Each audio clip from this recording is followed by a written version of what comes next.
The green light of my webcam flickers on, a tiny, judgmental eye in the dim light of my room. I plaster on a smile, the kind that doesn't quite reach my eyes but is bright enough for the camera. Hey, hey, hey, stream team, what is OP? My voice is a little too loud, a little too forced, but energy is everything in this game. My setup is a joke, I know. A mismatched monitor that's seen better days, another one that's permanently a weird shade of yellow, a keyboard with sticky keys from 1,000 spilled sodas, and a headset held together with a worrying amount of electrical tape. But it's my cobbled together mess, and tonight the pixels are flying. I'm deep in Nova Clash. My fingers a blur on the WASD keys, my character Sparkle Bomb, zipping across the neon-drenched battlefield. The chat's actually lively for once, a steady stream of emotes and, "Let's go, Maya, I'm in the zone," actually in the zone. For a glorious few minutes, I forget about the rent, the ramen dinners, the constant gnawing feeling that I'm going nowhere. It's just me and the game. We're down to the last 3 squads. My heart's hammering against my ribs. "Okay, team, focus up," I murmur, more to myself than anyone. "We got this. Just gotta watch that flank." Then it pops up. A neon green banner across the top of my screen. A donation. Usually that's a good thing, a little dopamine hit, validation. But the username makes my stomach clench. Lux Gamer. Lux Gamer has donated $50. The robotic voice of the donation alert announces, far too cheerfully. And then the message. "Is that a potato you're streaming from? No wonder you've been stuck at 200 viewers for a year." $50. Just enough to sting. To make it seem like a genuine, if backhanded, attempt at support. But I know better. Lux Gamer, Tyler Walsh. We started around the same time, 2 nobodies with big dreams and cheap mics. Now he's got 2 million followers, brand deals falling out of his pockets, a smile that could sell sand in the desert. And for months, almost a year now, he's been taking these little pot shots. Subtle digs on his stream, sending his legion of fans, his Lux Legion as he calls them, to raid my chat with helpful criticism that always feels more like mockery. My hands start to shake. I can feel the blood drain from my face. "Oh, thanks for the donation, Lux," I manage, trying to keep my voice even. "Appreciate the, feedback." But the damage is done. My focus shatters like cheap glass. I see an enemy flicker at the edge of my screen, react a split second too late. Eliminated. The chat, which was a haven moments ago, explodes. Not with my regulars, but with them. LOL, Potato Cam strikes again. Can't even play on that garage sale setup. Lux was right, KEKW. Stick to Animal Crossing, sweetie. Tears prickle at the back of my eyes. Hot, angry tears. "All right, stream. I think that's gonna be it for tonight," I stammer, my voice thick. "Thanks for hanging out." I don't wait for goodbyes. I hit the end stream button so hard I'm surprised the mouse doesn't crack. The viewer count plummets. 212, 150, 75, 12, 0. Alone. The silence in my tiny apartment is deafening, broken only by the hum of the ancient PC. I rip off the taped headset, the cheap plastic digging into my scalp. The rage, the hurt, it's a physical thing, coiling in my gut. I storm over to my gaming rig, the one I'd saved up for months to build back when this was all just a hopeful dream, and I start yanking out cables. My hands are trembling, but not with fear. With a fury so potent it scares me. This piece of junk, this constant reminder of my failure. My phone buzzes on the cluttered desk. I glance at it. A notification. Tyler Lux Gamer Walsh is live, hosting the Gamertech pre-launch extravaganza, big announcements, bigger giveaways, don't miss out Gamertech. The same company that sent me a painfully polite rejection email for a partnership just last week. "We appreciate your enthusiasm, Miss Tanaka, but at this time," I snatch the phone. The screen shows Tyler, grinning, bathed in the professional glow of a studio setup. A Gamertech logo blazing behind him. He looks like a king on his throne. And I'm here in the dark with my pile of broken dreams and outdated hardware. "I wish," I whisper, the words torn from my throat, raw and desperate. I wish I could start over knowing what I know now. My voice cracks. I'd destroy him. I hurl the phone. It smacks against the peeling wallpaper with a sickening thud and slides to the floor, screen dark. Exhaustion, sudden and absolute, washes over me. I stumble to my threadbare sofa, not even bothering with the bed. As I fall into a restless, angry sleep, a strange, almost imperceptible blue light flickers from the discarded guts of my old gaming PC. A faint, staticky hum fills the air for a moment, like an indrawn breath, and then silence. I wake up with a gasp, my heart pounding like a drum solo. The room, it's wrong. Not wrong, but cleaner, less cluttered. The motivational posters I bought last year are missing from the walls, replaced by bare, slightly discolored paint. My overflowing laundry basket is nowhere to be seen. It's my apartment, undeniably, but an earlier version of it, like a snapshot from a forgotten album. Disoriented, I sit up, my head fuzzy. Did I sleepwalk and clean? Highly unlikely. The rage from last night feels distant, dreamlike. My phone. Where did I throw it? I spot it on the nightstand, not the floor where I'd hurled it. And it's different. An older model, one I haven't used in ages. I pick it up, my thumbprint unlocking it automatically. The date on the screen hits me like a physical blow. May 17th. Okay, the year. It's 2 years earlier. Exactly 2 years. No way. My voice is a shaky whisper. This has to be a dream, a really, really vivid, messed up dream. I scramble off the sofa, my legs unsteady, my computer desk. It's there, but the setup. It's my original setup, the one I started with, the single small monitor, the cheap membrane keyboard, the mouse that barely tracked. The headset isn't held together with tape. It's just old. My heart does a frantic tap dance against my ribs. I lunge for the mouse, clicking frantically. The browser opens. Old interface, familiar yet alien. History. I click. My Twitch channel, last streamed. 3 days ago. 3 total streams. View count, an average of 5. Follower count, 28. 28, not 200.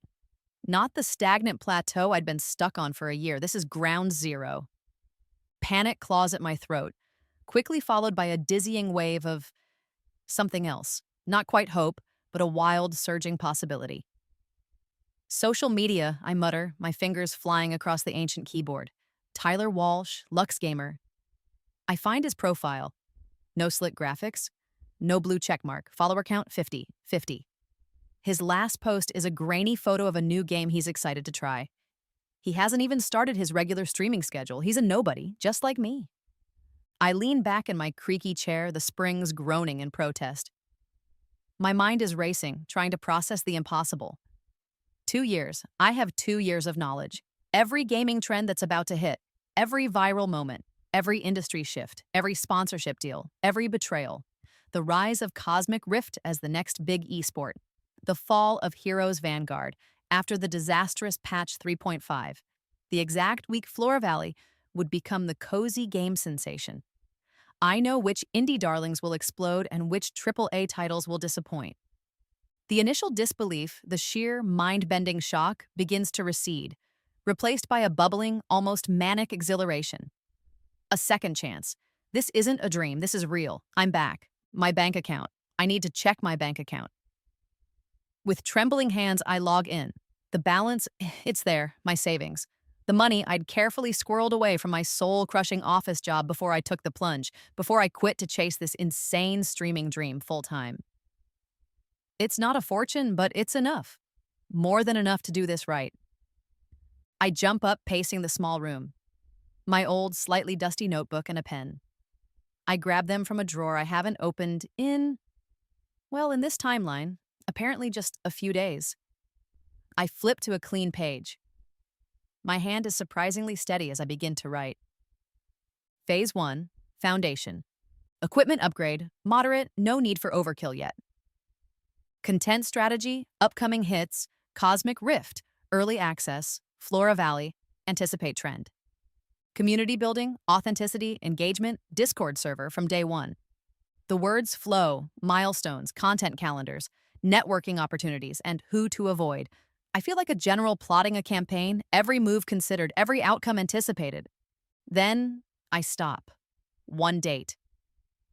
One crucial, pivotal event, Gamertech, their massive annual showcase, the one that, in the original timeline, catapulted Tyler to superstardom, the one where he'd be the shining host dripping with charisma and corporate approval. I remember the sting of my own rejection from them, the bitterness of watching his success. I find the date from my memory. It's about 18 months from now in this new timeline. I circle it in my notebook. Twice. 3 times. The pen digs into the paper. A slow smile spreads across my face. It's not the forced on-camera smile. This one is real, predatory even. This time, I whisper to the empty room, to the flickering image of my 28 followers on the screen. This time, I'm going to be ready when opportunity knocks. And this time, Tyler, you won't even see me coming. The hum of the old PC seems to agree, a low thrum of potential. I'm not just here to play games, I'm here to rewrite the entire damn script. The first few weeks are a blur of calculated moves. My savings aren't huge, but I'm smart about it. I don't splurge on the flashiest gear. I remember the sting of Tyler's potato comment. But I also know that genuine connection trumps top-tier tech in the early days.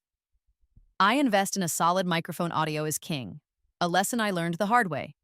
A decent webcam, not 4K, but clear enough. A second monitor, a cheap one, but it's a game changer for managing the stream. My old rig gets a RAM upgrade and a new graphics card mid-range, but powerful enough for what's coming. It's functional, reliable, professional enough. I start streaming, consistently. 5 days a week, same time, no exceptions. The schedule is gospel. I pick my games with surgical precision. Cosmic Rift is still in closed beta, but I finagle a key, leveraging knowledge of a forum where a dev sometimes drops them. I'm not a natural prodigy at it, but knowing the meta that we'll develop gives me an insane edge. I discover strategies that won't be mainstream for months. My handful of viewers are impressed. Wow, Maya, how'd you figure that out? A new follower, Pixel Pioneer, types in chat. Just a hunch, I say, winking at the camera. My early chat is small, intimate. I nurture it. I remember names. I ask questions. I'm not performing. I'm hanging out. It's the authenticity I'd lost somewhere along the way in my first timeline, chasing numbers, chasing approval. All those hard-learned lessons from my previous failed career, I implement them from day one. Consistent branding, engaging thumbnails. I've learned a thing or two about graphic design, mostly from watching YouTube tutorials in what is now my future. Cross-promotion on other platforms. Even though my Twitter account has 12 followers, I'm building an ecosystem. About a month in, I go to a small local gaming event. The kind of thing I'd have skipped in my original timeline, too focused on the online grind. And there he is, Tyler Walsh. He's different. No swagger, no condescending glint in his eyes. He's just a guy, a little awkward, handing out homemade flyers for his barely there stream. He has a booth that's basically a card table and a borrowed monitor. He's friendly, enthusiastic. He recognizes me from a local streamer Discord we're both in. Maya, right? Sparkle Bomb? He says, extending a hand. Love your Cosmic Rift streams, man. You're killing it. It's jarring. This is the guy who will, in another life, become my nemesis, the source of so much frustration and humiliation. But here, now, he's just Tyler, full of potential, not yet twisted by the allure of fame and fortune. A part of me still recoils, the phantom sting of his future mockery echoing in my mind. But another more strategic part sees an opportunity. Hey, Tyler, Lux Gamer, yeah? I reply, shaking his hand. Thanks, man. You thinking of getting into Cosmic Rift? Definitely, he says, his eyes lighting up. Looks like the next big thing. Any tips for a newbie? He's so earnest. It almost makes me feel guilty. Almost. It's all about mastering the gravity slingshots early, I say, giving him a genuine tip, one that will actually help. He listens intently, then, the suggestion I'd half expected, half dreaded. Hey, we should collab sometime. Boost each other, you know? My first instinct is to say no, to keep my distance. But the pragmatic voice, the one that's been guiding my every move since my rebirth, chimes in. Networking, growth. He has a slightly different audience even now, cross-pollination. Reluctantly, I agree. Yeah, could be fun. Let's set something up. Our first collaboration stream is surprisingly good. We play Dungeon Delvers Duo, a co-op indie game I know will have a small surge in popularity next month.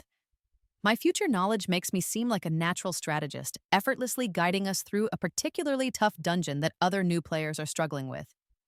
Tyler is visibly impressed. He's loud, a bit goofy, more reliant on exaggerated reactions than skill, but he's entertaining.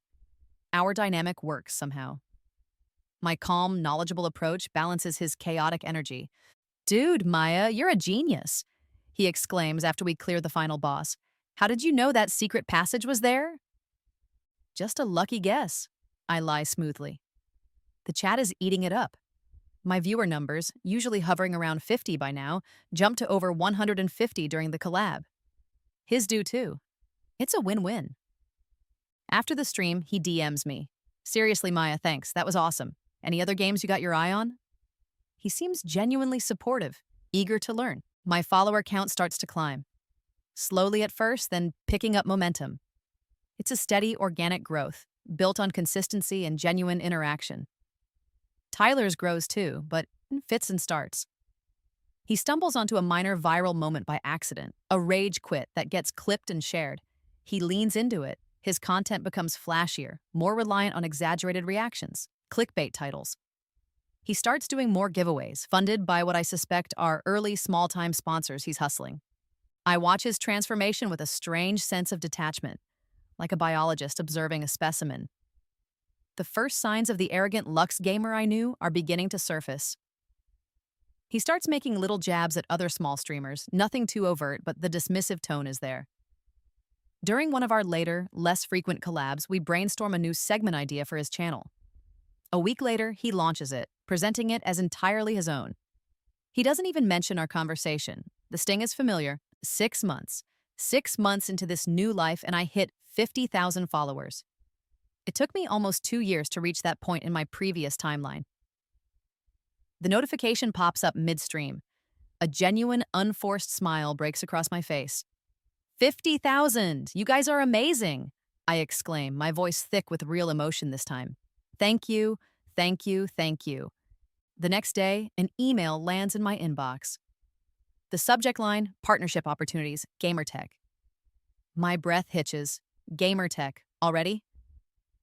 In my original timeline, I hadn't even dared to apply to them until I was well over 100K, and even then, it was a rejection. I open the email, my heart pounding. It's a junior marketing manager. They've noticed my consistent growth and strong community engagement, particularly in emerging game titles. They're interested in discussing a potential collaboration. I lean back, a slow smile spreading across my face. The notebook is still on my desk, open to that meticulously planned page. Gamertech, circled in red. Right on schedule, I murmur. Tyler Walsh might be chasing viral spikes, but I'm playing the long game, and the board is starting to look very interesting indeed. 1 year, 12 months since I woke up in a past I thought was gone forever. My channel, Sparkle Bomb, isn't just a hobby anymore. It's a rising force. I have 250,000 followers. Not a megastar, not yet. But I'm known, respected. My niche is skilled gameplay, particularly in new and upcoming competitive titles, but also for fostering a genuinely positive and supportive community. The Sparkle Squad, they call themselves. It's cheesy, but it's ours.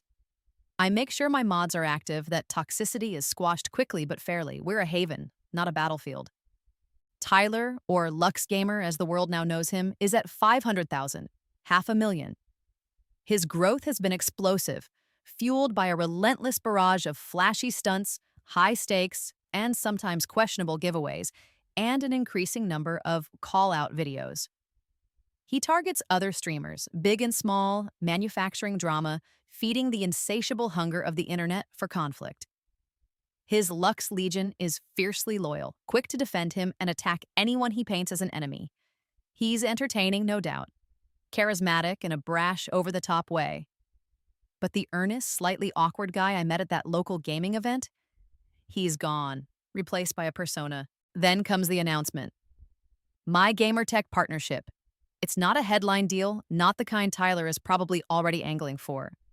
It's a smaller sponsorship. They'll provide some gear, feature me on their social media for upcoming indie titles they're promoting, maybe a spot in a smaller online tournament, but it's a foot in the door, a significant industry-recognized foot, and it comes with potential, huge potential. The email from them had hinted at larger opportunities for creators who demonstrate strong performance and brand alignment. I announce it on stream, genuine excitement in my voice. Guys, I'm so thrilled to share that I'm officially partnering with Gamertech. The Sparkle Squad erupts. Congratulatory messages flood the chat. It feels good, earned. Behind the scenes, Tyler doesn't take it well. I hear through the grapevine. The streamer community is smaller than you think, that he's furious. He believes Gamertech should have approached him first. He has double my numbers, after all. He's the bigger name. He calls his contact there, someone he'd schmoozed at an industry mixer, and apparently throws a minor tantrum. The public digs start almost immediately. Subtle at first. During one of his streams, while unboxing a new piece of non-Gamertech equipment, he smirks. You know, some people get these fancy sponsorships because they're good at networking, he says, air quoting the word with exaggerated finger wiggles. Not necessarily because they're the best streamers, if you catch my drift. It's all about who you know, right, chat? His Lux Legion spams true and snake emojis.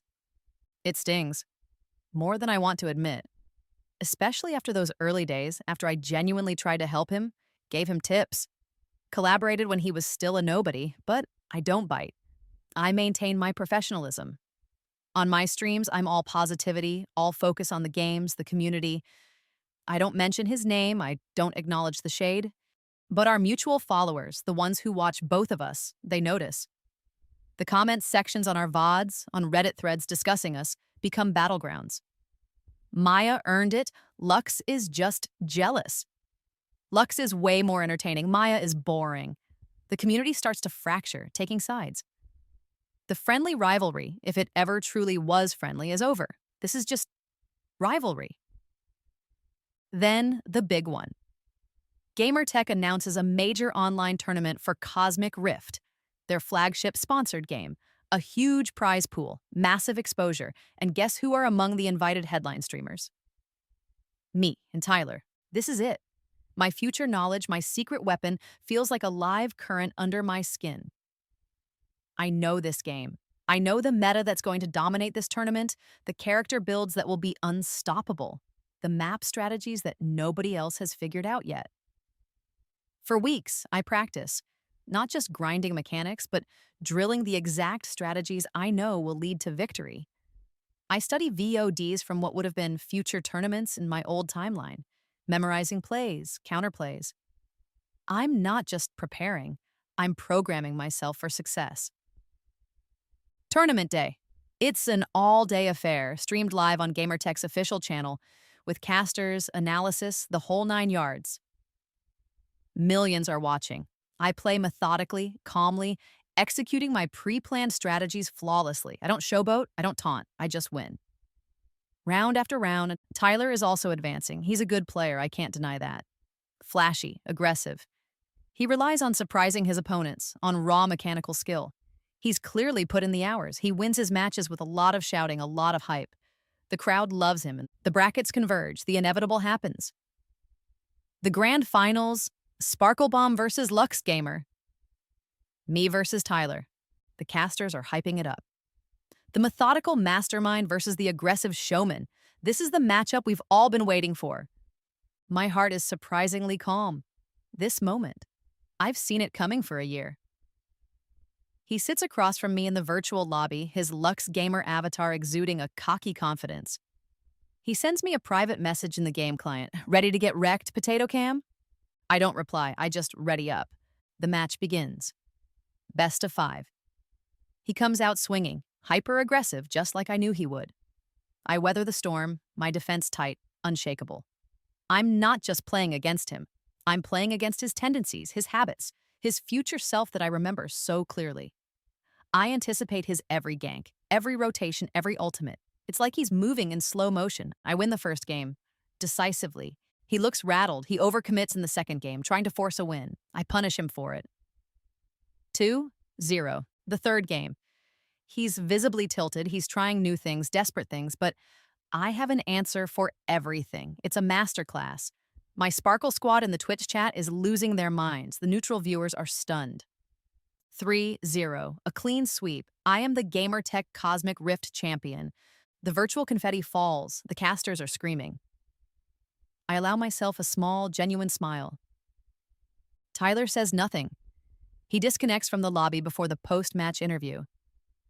Later that night, on his own stream, he melts down. She was cheating. There's no way. She knew everything I was going to do. It's rigged. That setup of hers is probably running hacks. He rants, he raves, he accuses. He can't believe he was so thoroughly outplayed. Gamertech, however, is thrilled. They review the match data. No evidence of cheating, of course, just superior strategy. The next day, they issue a press release. Maya Sparklebomb Tanaka crowned Cosmic Rift champion. My partnership status is upgraded. More money, more exposure. A custom Gamertech Sparklebomb branded peripheral line is hinted at. Tyler's response? His first truly public direct attack. A video uploaded to his channel, thumbnail featuring my face with a red circle and slash through it. Title: Exposed: How Maya Sparklebomb gamed the system, and probably cheats. It's full of baseless accusations, out-of-context clips, and appeals to his Lux Legion to see the truth. My followers rush to my defense. They post clips of my clean gameplay, of my strategic brilliance. But Tyler's audience is larger, louder. The harassment starts. My social media mentions are a cesspool. My chat is constantly being raided by his fans, spamming cheater and fraud. It's a deluge of negativity. The old Maya would have crumbled. The old Maya would have cried, would have quit, would have let him win. But I'm not the old Maya. I refuse to respond with hostility. I don't make a counter video. I don't engage in the mudslinging. Instead, I go live. I thank Gamertech. I thank my community. I talk about my love for the game, my passion for strategy. I play Flora Valley, the cozy farming game, and build a lovely little turnip patch. I cultivate my garden, both in the game and in my community. My steady, authentic approach continues to draw people in. My numbers keep climbing. Tyler's numbers are big, but they're controversy-driven. He needs the drama to survive. I just need to be me, the me I was always meant to be. The rivalry isn't just about numbers anymore. It's about style, substance. And I know, with a certainty that chills me to the bone, that this is only the beginning. 18 months, a year and a half since I woke up with the future in my head. My channel, Sparklebomb, is booming. 800,000 followers. It's not just a channel, it's a community, a brand. I'm known for my skill, yes, but also for my positive attitude, my charity streams, my support for up-and-coming creators. I'm the streamer people want their kids to watch. Tyler, Lux Gamer, he's hit the 1 million mark and then some. His growth is still undeniable, but it's built on a precarious foundation of drama, call-outs, and a fan base that thrives on outrage. We exist in a state of fragile public peace. We don't interact, we don't mention each other. But we're always there, two titans in the same space, constantly vying for the same spotlight, the same sponsorships, the same eyeballs. The tension is a silent, thrumming thing in the background of every stream, every industry event. Then Gamertech makes its move. Their annual flagship event, the Gamertech Showcase, is approaching. It's a week-long extravaganza of new game reveals, tech demos, celebrity appearances, and exclusive interviews. It's the E3 of the streaming world and Gamertech's biggest marketing push of the year. They approach both of us. Separately at first, then a joint call. Maya Tyler, says a smooth voice, a senior executive named Marcus Thorne, whose picture I've seen in industry magazines. We have a proposition. We believe the two of you, as our leading partnered creators, represent the best of what Gamertech stands for. We'd like you to co-host the showcase. Co-host? With Tyler. My stomach churns. The idea of sharing a stage with him, of pretending there isn't this chasm of resentment and rivalry between us, is distasteful. But Thorne continues, outlining the vision, playing to our strengths. My analytical insights and deep game knowledge for the demos and developer interviews. Tyler's high-energy charisma for the hype segments and audience interaction. Think of the combined reach, Thorne says, his voice practically purring. The narrative. Two top streamers joining forces for the biggest gaming event of the year. It's a massive professional opportunity, the kind that can define a career. My mind races. Can I do this? Can I work with him? The old Maya would have been intimidated, probably manipulated. The new Maya sees the chessboard. Despite my reservations, despite the bad blood, I hear myself agreeing. It sounds like an incredible opportunity, Marcus. I'm in. Tyler, on the other end of the call, is surprisingly agreeable. Yeah, Marcus, sounds epic. Maya and I will crush it. Best showcase ever. His voice is all charm, all enthusiasm. The planning meetings begin. Virtual calls, mostly. Tyler is different. He's the charming, collaborative Tyler I glimpsed briefly at that local gaming event so long ago. He's full of ideas, some genuinely good. He compliments my suggestions. He's deferential, even. Maya, that's a brilliant angle for the Cyber Stallion 2 segment. Totally using that. I'm thrown off balance. Could it be? Could my presence, my altered trajectory have actually changed him? Did he see my success, my gamertech partnership, my tournament win, and realize that antagonism wasn't the only path? A sliver of hope, naive and unwelcome, lodges in my chest. Maybe this co-hosting gig could be a truce, a genuine one. We develop concepts together, innovative, interactive segments, ways to engage the live audience and the millions watching online. I bring my knowledge of upcoming tech and game design principles. He brings his knack for viral moments and audience hype. It's working. We're actually creating something exciting, something bigger than either of us could do alone. I even start to not like him, but tolerate him. Respect his hustle, maybe, the week before the showcase. Rehearsals are starting. I'm running through my script for a deep dive segment on procedural generation in open world games. My phone buzzes, a message from an old contact, a mid-level tech at Gamertech I'd befriended during my initial partnership talks, someone who owes me a small favor. Maya, thought you should know. Tyler had a private meeting with Marcus Thorne and the other execs yesterday. Off the official schedule. A cold knot forms in my stomach. What about? I type back. The reply comes a minute later. He pitched them a revised concept for the showcase. Yours and his ideas, but he framed them all as his. Said he had a stronger vision to carry the event. Suggested you'd be better in a more supporting role. Less technical stuff, more community spotlight fluff pieces. The air rushes out of my lungs. I feel dizzy. The room seems to tilt. And Thorne? Sounded like they bought it. Tyler's got the bigger raw numbers, right? They see him as the safer bet to headline. They're redrafting the segment schedule now. You're being sidelined. The betrayal is a physical blow, knocking the naive hope clean out of me. The charming collaborator, the supportive partner, it was all an act, a calculated, manipulative performance. He waited until all our joint ideas were on the table, until my contributions were clear, and then he moved in for the kill. Stole it all, just like he tried to steal that segment idea we brainstormed all that time ago. But this is monumental. My hands are shaking. Not with rage this time, but with a cold, clear fury. He's the same. He hasn't changed. He's exactly the arrogant, backstabbing user I knew from my previous life. The one who mocked my setup, who reveled in my failures. I want to scream. I want to call Thorne, to call Tyler, to unleash the torrent of accusations and fury coiling in my gut. But I don't. The new Maya, the one forged in the fires of a second chance, is a strategist. An explosion now would be satisfying, but ultimately futile. They've already made their decision. Instead, I take a deep breath. And another. I open my laptop. I start documenting.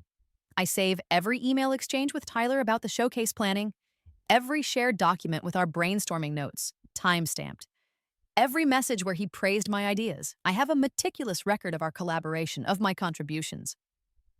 Then, A different kind of memory surfaces. My IT background. Before streaming, I worked in corporate IT for 3 years. Dull, soul crushing, but I learned things. Things about networks, servers, vulnerabilities. Gamertech's streaming platform. I remember noticing a few quirks during the tournament, minor instabilities during peak load. Nothing critical then, but the showcase. The traffic would be an order of magnitude higher. Millions of concurrent viewers. They were also planning to launch their new premium subscription service during the event, a huge revenue driver. A new plan begins to form in my mind. A contingency, a very, very interesting contingency. I call Tyler. My voice is calm, measured. Hey, Tyler, heard there might be some changes to the showcase structure? He's not even remotely apologetic. If anything, he sounds smug. Oh yeah, Maya, just some tweaks. Marcus and I felt it needed a more unified vision, a stronger lead. And with my numbers, it just makes sense for me to take point.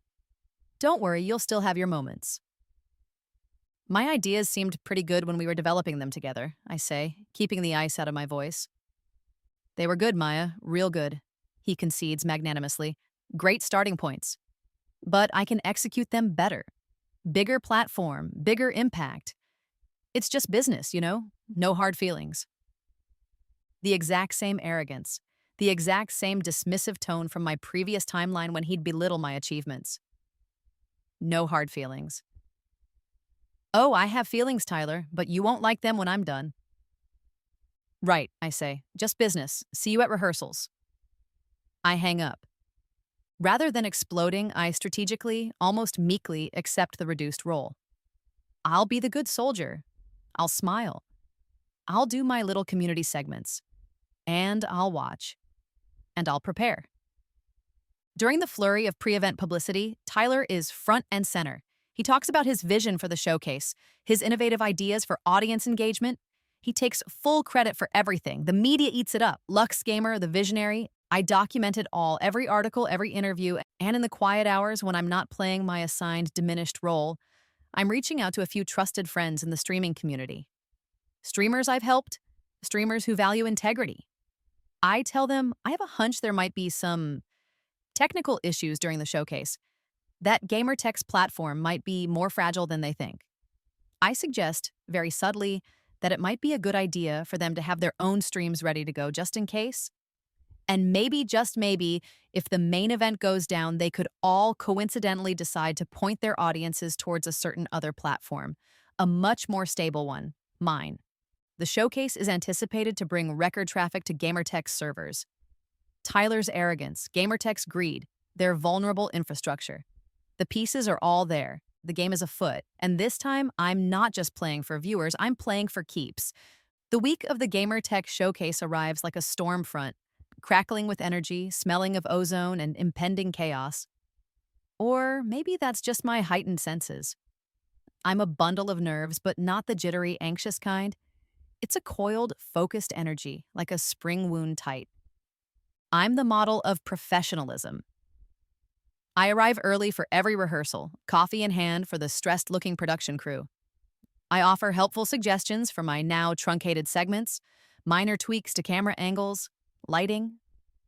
Just want to make sure my little corner of the show looks as good as possible, I say with a bright, unassuming smile. The crew, already frazzled by the scale of the event and Tyler's particularities, seem to appreciate my low-maintenance attitude, and Tyler, in stark contrast, is a whirlwind of ego. He's frequently late, striding in like he owns the place, which, in his mind, he probably does. He makes last-minute sweeping changes to segments he'd supposedly finalized with the producers, often directly contradicting what was agreed upon. No, the pyro needs to go off here, he'd command, snapping his fingers at a bewildered-looking special effects guy. And I need a close-up on my face when I say the tagline. Extreme close-up. Got it?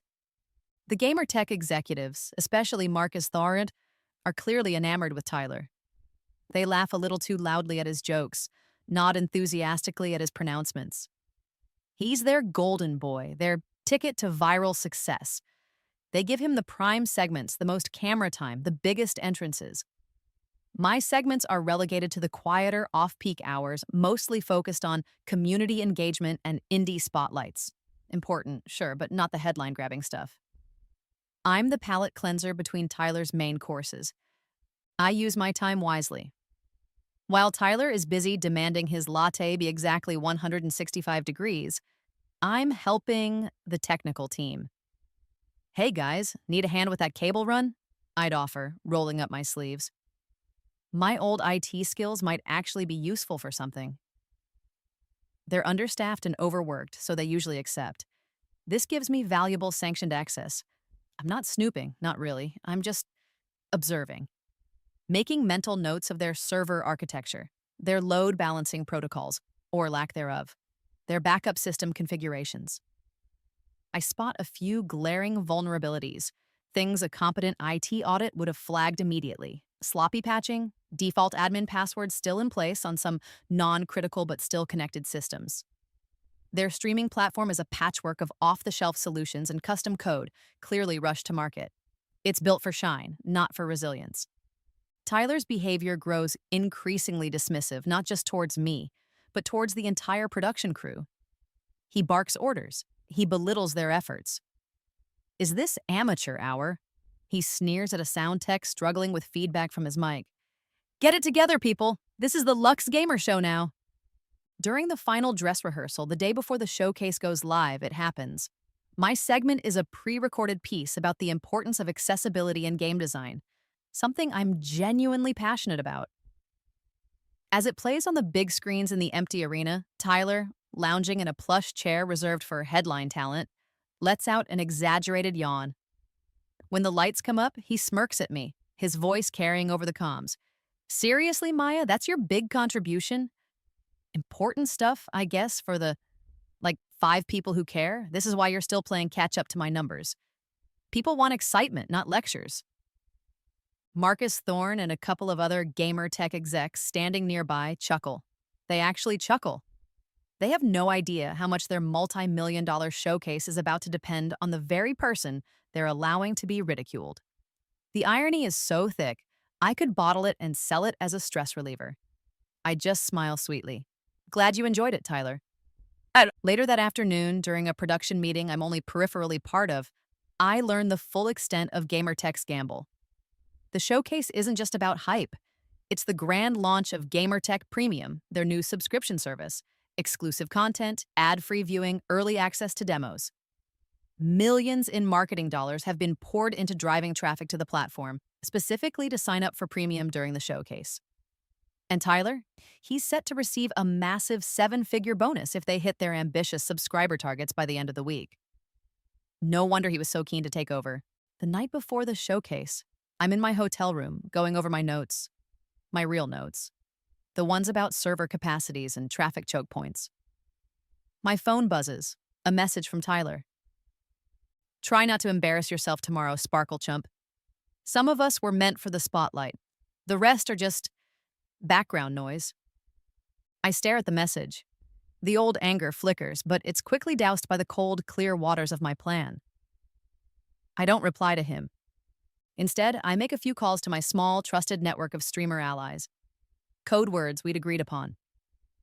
Operation Turnip Patch is a go for tomorrow. Stand by for coordinates.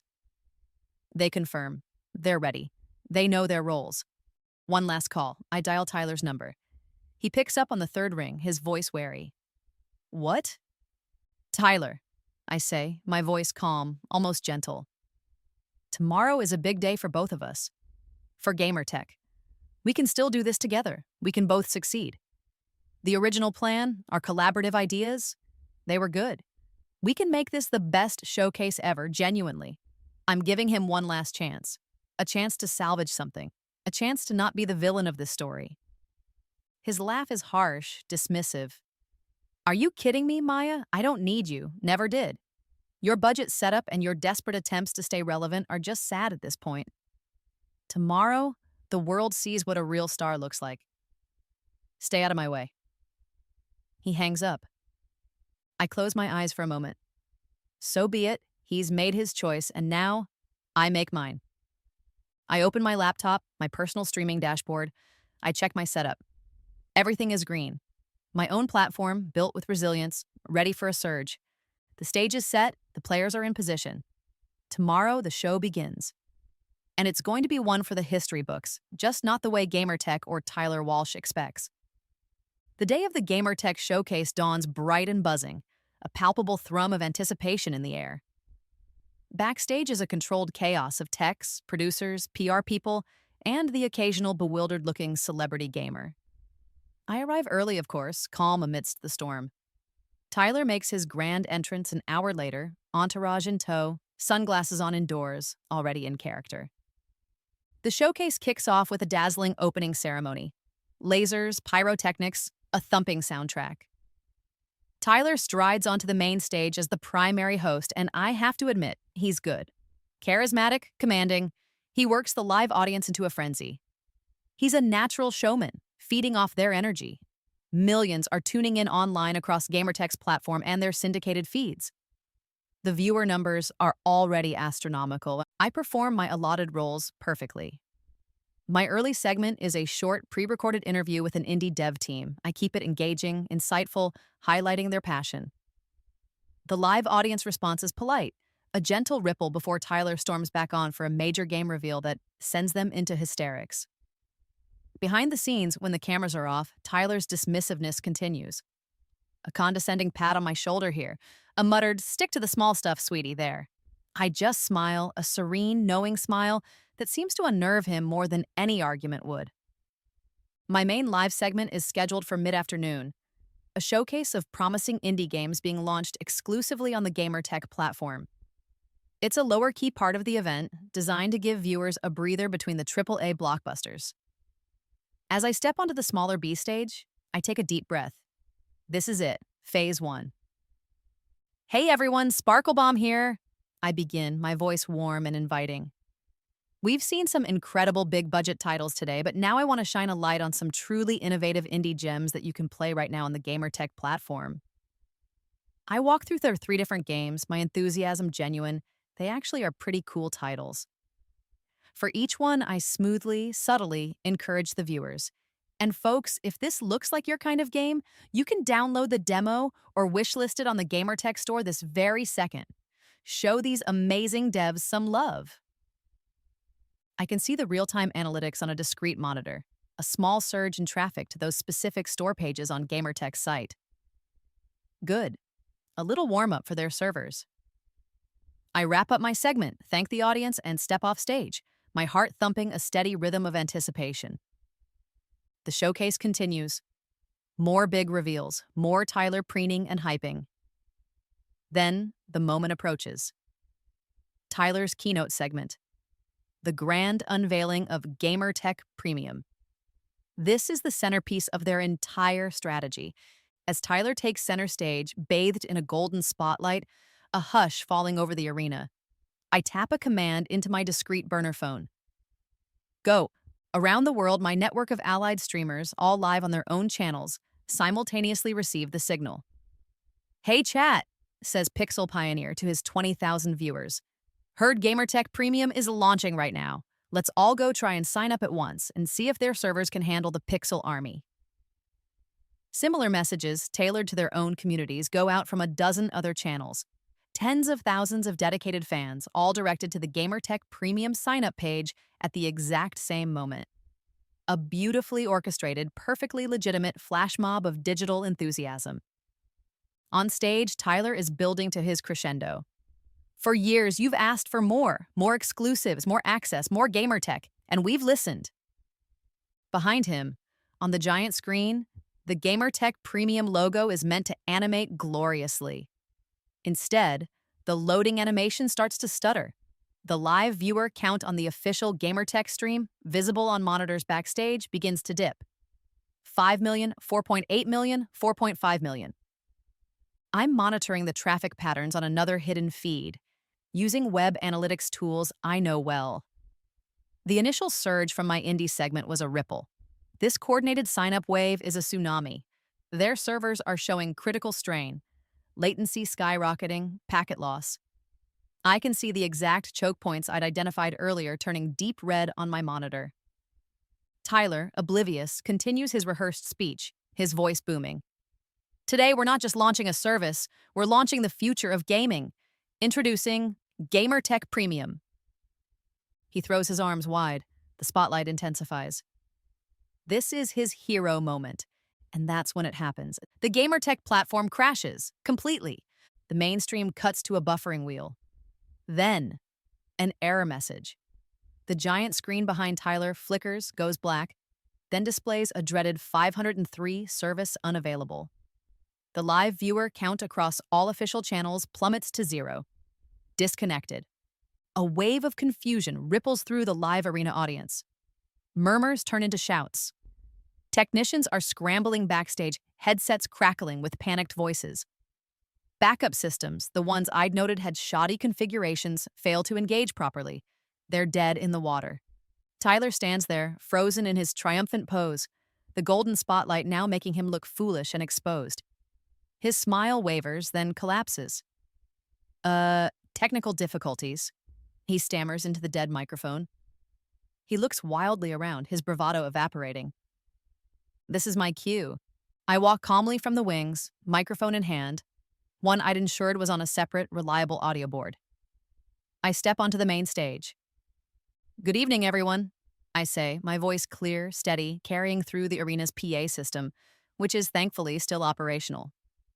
It seems we're experiencing some significant technical difficulties with the main broadcast.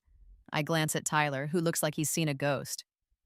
While the brilliant team at GamerTech works tirelessly to resolve this, I'd hate for you all to miss out on the excitement. I turn to the main camera, the one that should be broadcasting to millions, but is currently dark, but I know other cameras are still rolling news crews, independent media. So, I continue, a confident smile on my face. The show must go on, right? If you'd like to continue enjoying the GamerTech showcase, or at least my version of it, please join me live on my personal streaming channel, Sparklebomb on Twitch. I've got a few surprises, and I promise my servers can handle it. My viewership, already primed by my allied streamers who are now frantically directing their audiences to my channel, skyrockets. 100K, 500K, 1 million.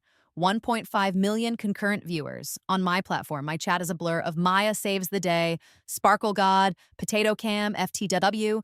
GamerTech executives, including a horrified Marcus Thorne, are watching from the VIP booth as their flagship event implodes on live television, their premium service launch a smoking crater. Tyler is having a full-blown meltdown on stage, shouting at a hapless technician, his carefully constructed image shattering in real time. And me? I'm in my element. I smoothly transition to an impromptu quanda, take requests for games to play, crack jokes. I am the consummate professional, the calm in the storm, the streamer who saved the broadcast. The GamerTech showcase is indeed one for the history books. Just not the way they wrote the script. I did. The GamerTech Premium service launch isn't just a failure. It's a spectacular public relations inferno.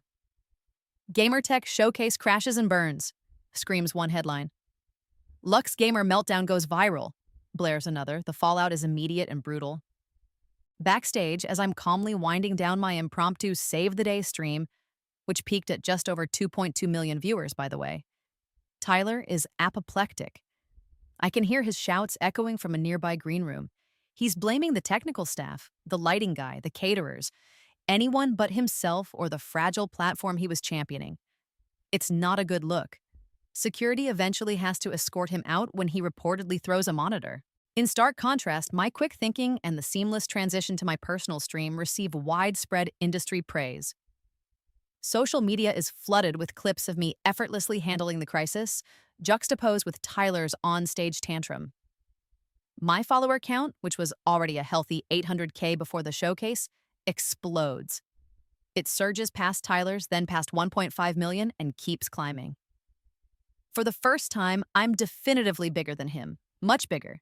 GamerTech's stock price plummets by 15% in after-hours trading. The failed launch, coupled with the very public display of their platform's instability, spooks investors.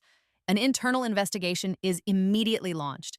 They find no evidence of a malicious DDoS attack, no external sabotage. The official report, which I managed to get a leaked copy of thanks to my tech contact, concludes that the crash was due to an unprecedented but legitimate surge in user traffic, hitting previously unidentified architectural vulnerabilities in their server infrastructure. In other words, their systems simply couldn't handle the success they'd engineered. My coordinated flash mob of signups was the tipping point, but the underlying weakness was all theirs. My role in salvaging what could be salvaged from the broadcast and in keeping a massive audience engaged when Gamertech's own platform failed makes me the unlikely hero of the debacle. Industry publications, the ones that had previously fawned over Tyler, are now running features on Maya Sparklebomb Tanaka, Grace Under Pressure. Tyler, predictably, doesn't take his fall from grace quietly. He goes on a multi-hour streaming rant, accusing me of masterminding the whole thing. She sabotaged me. She planned it. That potato cam witch, she crashed their servers somehow. She's jealous. She's always been jealous. He offers no proof, just wild conspiracy theories and increasingly unhinged vitriol. The rant goes viral, but for all the wrong reasons. He becomes a meme, a laughingstock. Hashlux gamer meltdown trends for days. Gamertech, facing immense pressure and desperate for a scapegoat and a hero, acts decisively. They terminate Tyler Walsh's contract, citing unprofessional behavior bringing the Gamertech brand into disrepute and his failure to adequately perform hosting duties during the showcase. Ouch. And then the call I'd been anticipating. Marcus Thorne. His voice is considerably less smooth, more humbled. He apologizes profusely for the events of the showcase, for underestimating me, for backing the wrong horse. Then, the offer. An exclusive multi-year partnership. Creative control. A significant stake in rebuilding and relaunching their, now heavily revised Gamertech premium platform. With my input on stability and features, they want me to be the face of the new Gamertech. I accept, of course, on my terms. My follower count officially crosses the 2 million mark. Tyler's, meanwhile, is in freefall. Sponsors are dropping him. His Lux Legion, while still having some diehards, is largely disillusioned by his meltdown and lack of accountability. One quiet evening a few weeks later, I find myself watching one of my earliest streams from my first life.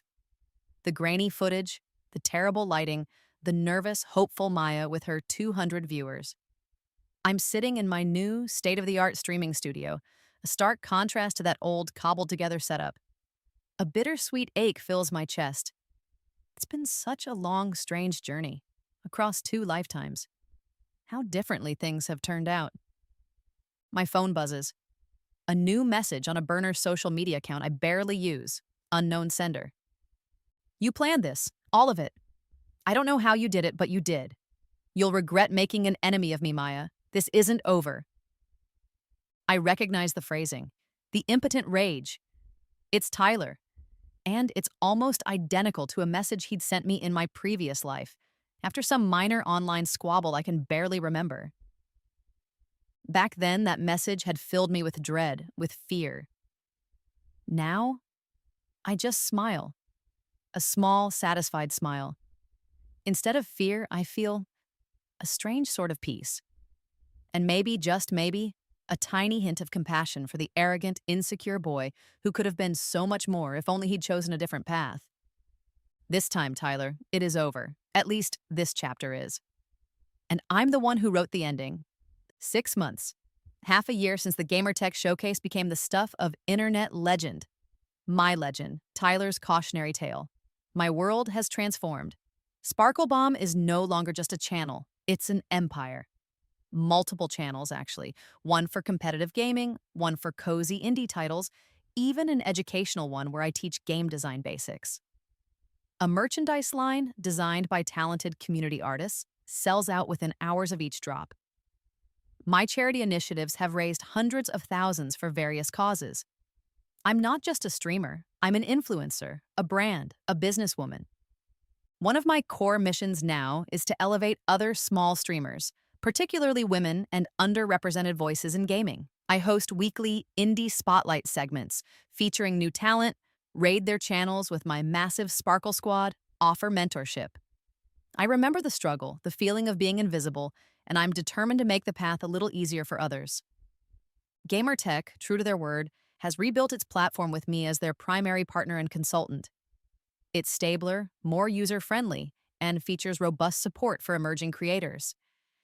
Their new premium service, relaunched with a focus on quality and community rather than just hype, is actually doing well. Tyler? Well, Tyler is mostly a ghost. He's lost almost all his major sponsorships. He streams irregularly to a vastly diminished audience from what looks like his old bedroom setup. The swagger is gone, replaced by a haunted, bitter look in his eyes. He's attempted several comeback strategies: a foray into controversial IRL streaming, a half-hearted attempt at a music career, even a cringeworthy apology video that came across as deeply insincere. Each one has been more desperate and less successful than the last. His Lux Legion has mostly disbanded, leaving only a small, toxic core. During one of my big charity streams, a 24-hour marathon for children's hospitals, a large donation pops up: $1,000. The username is Anonymous Gamer. The message attached is simple: "I'm sorry." My breath catches. I know that username. It's an old alt account Tyler used to use back in our earliest days before Lux Gamer became a thing. An account I'd completely forgotten about until this very moment. My viewers are spamming hearts and thank yous, assuming it's just a generous anonymous fan. I force a smile. Wow, thank you so much, Anonymous Gamer. That's incredibly generous. You're helping make a real difference today. Inside, I'm reeling. Sorry for what? For the showcase? For the years of mockery? For everything? A week later, an email arrives in my business inbox. The sender, Tyler Walsh. The subject, meeting. My management team, a sleek, professional group I'd hired to handle the business side of my booming career, strongly advises against it. Maya, he's irrelevant, toxic. There's no upside for you. It's a trap, or he wants a handout. They're probably right. But that "I'm sorry," it felt different. And the Tyler I met at that local gaming event 2.5 years ago, in this timeline, he wasn't a monster. He was just a kid with a dream, like me. Against their advice, I agree. Coffee, a public place, no cameras, no entourage, just me. He's already there when I arrive, sitting at a small table in the corner, nursing a cup of what looks like black coffee. He looks smaller, humbled. The flashy Lux Gamer persona is completely gone. He's just Tyler again. He stands up awkwardly when he sees me. "Maya, thanks for coming," he says, his voice quiet, almost raspy. "Tyler," I nod, sitting down. The silence stretches for a moment. He stares into his coffee cup. "Look," he begins, then stops, takes a breath. "What happened at the showcase? And everything before? I was an idiot, an arrogant, destructive idiot." He finally looks at me, his eyes filled with a weariness that makes him seem older than his years. "I messed up. Big time. I know that." He talks. For almost an hour, he talks. He doesn't make excuses, not really. He talks about the pressure of his sudden fame, the fear of losing it all, the way the algorithms seem to reward his worst impulses. He reveals personal struggles, insecurities I never would have guessed at, a desperate need for validation that fueled his aggressive competitiveness, his need to tear others down to build himself up. I listen.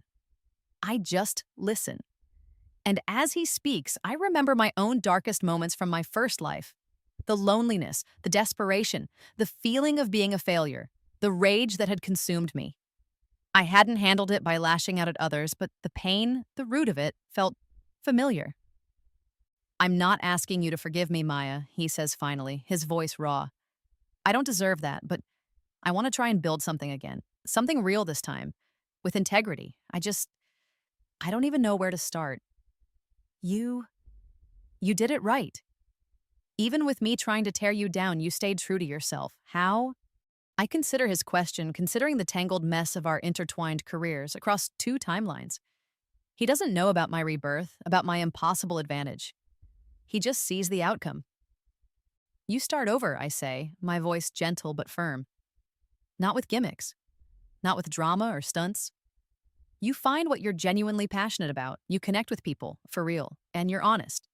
With them and with yourself. It's slower, it's harder. But it's the only way to build something that lasts. It's the advice I wish someone had given the Maya from my first life." We talk a little longer about games, about the industry, about the future. When we part ways, there's no dramatic handshake, No tearful reconciliation. But as I walk out of the coffee shop, I feel a weight I hadn't even realized I was carrying. The last vestiges of bitterness from my previous timeline, finally, truly lifting. I return to my studio. It's no longer a cobbled together setup in a tiny apartment. It's a professional space built on my terms, filled with top of the line equipment, yes, but also with laughter, with creativity, with the buzz of a team that shares my vision. My stream that night breaks my personal viewership record, not because of any drama, but because of a special guest, a small indie developer whose game I genuinely love. We laugh, we explore, we celebrate her creation. As I end the broadcast, signing off to my incredible Sparkle Squad, I whisper to myself, the camera already off. Some second chances are for everyone, even for the Tylers of the world. Maybe, if they're willing to do the work. 1 year later. The GamerTech annual showcase is in full swing, and it's an entirely different beast. Smoother, more inclusive, more focused on genuine gaming celebration than on manufactured hype. I'm the host, of course, but it's a collaborative effort featuring a diverse lineup of creators, developers, and industry voices.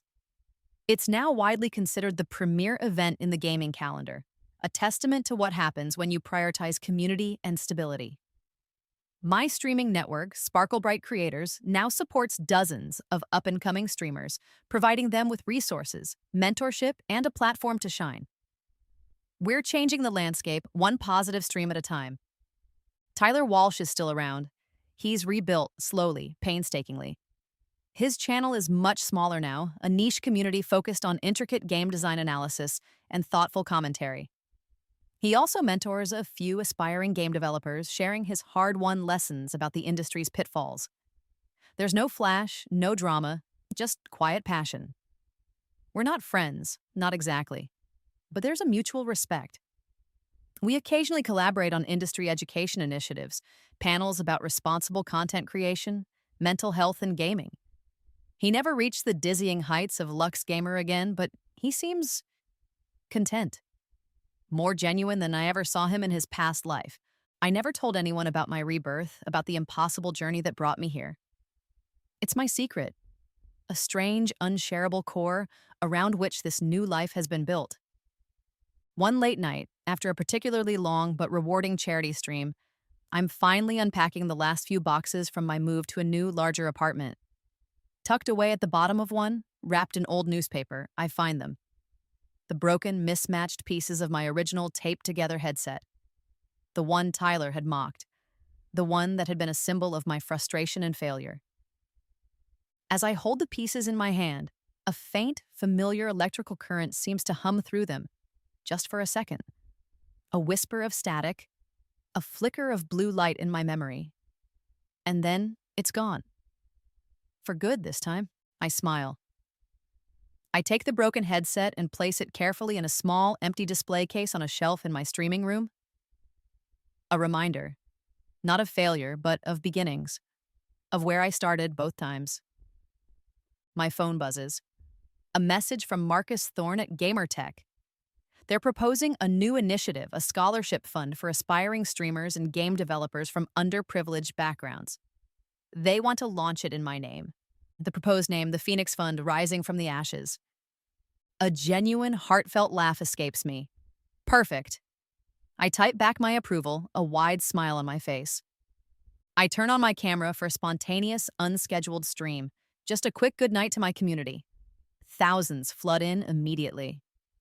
Hey, Sparkle Squad, I begin, my voice warm, intimate. Just wanted to say hi, and for anyone new tuning in, anyone just starting out, feeling like your setup is trash, or your numbers are too small, or someone's trying to tear you down. Listen to me. I lean closer to the camera, my gaze direct. No matter how many times you get knocked down, no matter how many times you're mocked or dismissed, your passion, your voice, that's what matters. Keep creating, keep believing. Because sometimes you have to burn it all down to build something better, something stronger, something real. As I hit the end stream button, the camera lens darkens. For a fleeting, impossible moment, my reflection in the blank monitor flickers.